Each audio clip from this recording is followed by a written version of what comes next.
With the release of the Switch, the system needed a heavy hitter to fight against the PS4 and to a lesser extent the Xbox One after the failure of the Wii U. So Nintendo released The Legend of Zelda: Breath of the Wild. With this game came a whole new Hyrule, and with its vast world, beautifully designed game mechanics, and addictive gameplay, it changed the way people would enjoy Legend of Zelda games and open world games forever. The Legend of Zelda: Breath of the Wild was produced by Eiji Aonuma, who also produced many other Zelda games. This game was originally made for the Wii U, but was then delayed twice and became a launch title for the Switch, with it releasing the same day on the Wii U. More players wanted the larger, more open worlds to play around in, like Skyrim or GTA 5. Aonuma experimented with this idea beginning with The Legend of Zelda: A Link Between Worlds on the 3DS, which was a sequel to The Legend of Zelda: A Link to the Past for the SNES. Link Between Worlds brought non-linearity back into the Legend of Zelda franchise, allowing players who love the non-linear worlds to defeat any dungeon in any order. Aonuma started focusing on a mainline Legend of Zelda game on the console, taking the non-linearity of Link Between Worlds and the open world maps of The Elder Scrolls V, Skyrim, and Xenoblade Chronicles.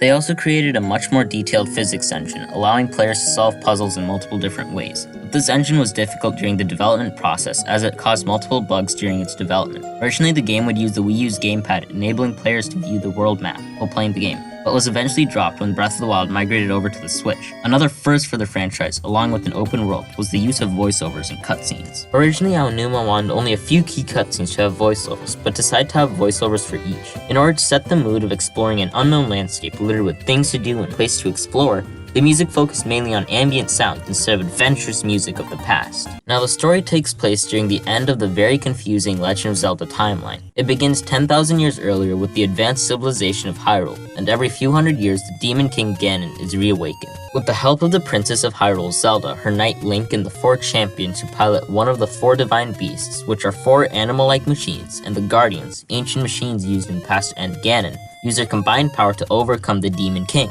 Now fast forward 9,900 years later where the Demon King has reawakened, again. But due to Ganon taking over both the Divine Beasts and the Guardians, killed both the 4 champions and the King of Hyrule, as well as gravely injuring Link. Zelda places Link inside the Shrine of Resurrection, hides away the Master Sword, and uses her final bit of magic to lock the now Calamity Ganon inside Hyrule Castle. Now let's fast forward 100 more years to the present, where Link has just awoken from the Shrine of Resurrection, and now it is up to you to gain enough power by exploring the now decimated lands of Hyrule to journey into the castle and destroy the Demon King. Breath of the Wild's gameplay was where it truly shined, with the help of Xenoblade Chronicles developer Monolith Soft, who had experience creating open-world games, gave Nintendo a hand in building their first truly open-world Legend of Zelda game. First, let's talk about the map. It was big.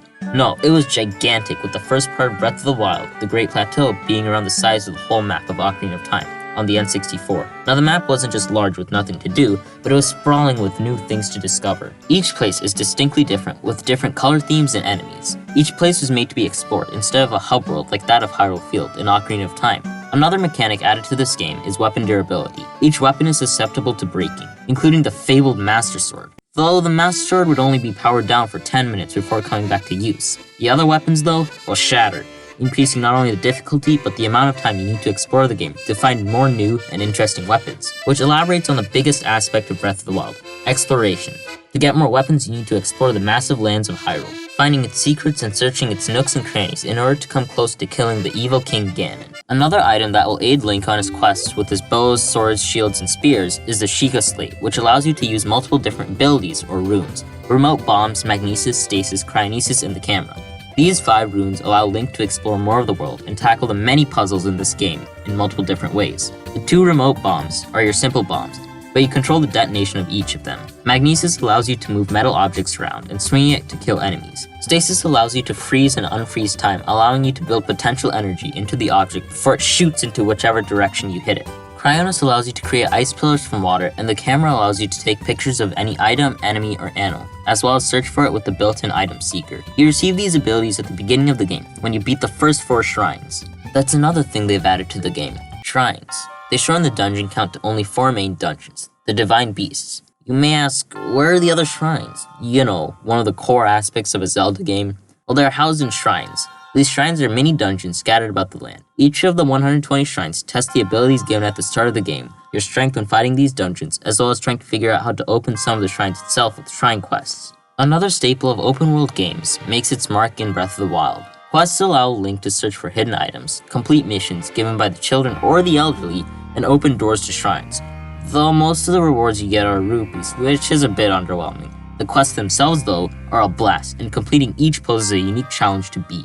There are still even more things to do, like collecting all the 900 Korok seeds, but only 441 are necessary as they allow Link to expand his inventory to the max, again forcing you to explore Hyrule to find these little seed creatures. Oh, remember how Link has amnesia and doesn't remember who he is? Well, that's also part of this game, being the memories. These 18 cutscenes show the full backstory of Link and what happened to him 100 years prior to his long sleep. Unlocking all of these memories allows you to get a secret ending of sorts, showing the final moments of Link and Zelda before she uses her power to protect Link from a guardian. Yet with all of this, we still haven't even talked about the main 4 dungeons of the game, the Divine Beasts. These are the main dungeons of the game, and completing them will weaken Ganon in the final fight. Here's the thing, you don't even have to do any of this. You could literally walk up to Hyrule Castle with nothing but a stick and your shirt with no pants and fight Calamity Ganon, the final boss. Now, the game was teased around 2013 for the Wii U, and we finally got some gameplay during E3 2014, where they showed the beautifully cel-shaded world of Hyrule. During this E3, the release date was revealed to be sometime in 2015, but it was inevitably pushed back to 2016.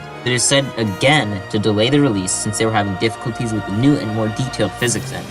Also, with the release of Nintendo's brand new console coming up, they decided to delay the game one more time, releasing it finally on March 3rd, 2017 for their new console, the Nintendo Switch, along with the failure that was the Wii U. The release of Breath of the Wild was the most hyped up game of the year, with many critics loving the open world, sandbox nature of the game. It quickly surpassed all the games of 2017, winning the Game of the Year award. As more people completed Breath of the Wild, Nintendo released a season patch, which is some DLC for the game. The first being the Master Trials and the second being the Champion's Ballad. The Master Trials challenge gave Link the ability to power up the Master Sword by going through multiple rooms filled with multiple enemies and mini-bosses. Starting with Link, you move through each floor gaining weapons and armor while defeating every enemy. Doing so will allow you to upgrade the power of the Master Sword, making it one of the strongest weapons in the game. The other piece of the DLC, the Champion's Ballad, added more story content, a new dungeon, and a cool motorcycle called the Master Cycle Zero.